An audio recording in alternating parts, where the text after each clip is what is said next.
يا صباح الفل على الأهلي والأهلاوية، ملخص لكل أخبار النادي الأهلي اللي حصلت بالأمس.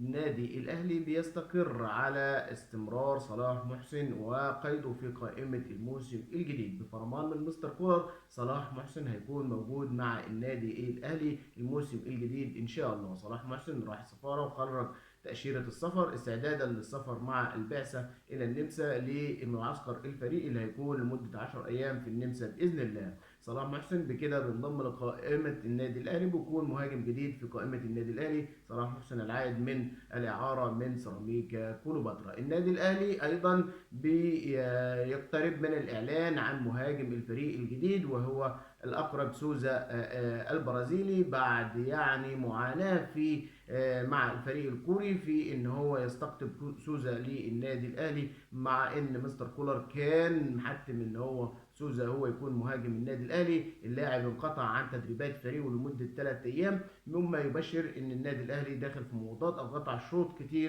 كبير في المفاوضات مع الفريق الكوري، الا ان شاء الله الصفقه ممكن خلال ساعات النادي الاهلي يعلن عن ضم سوزا مهاجم للفريق.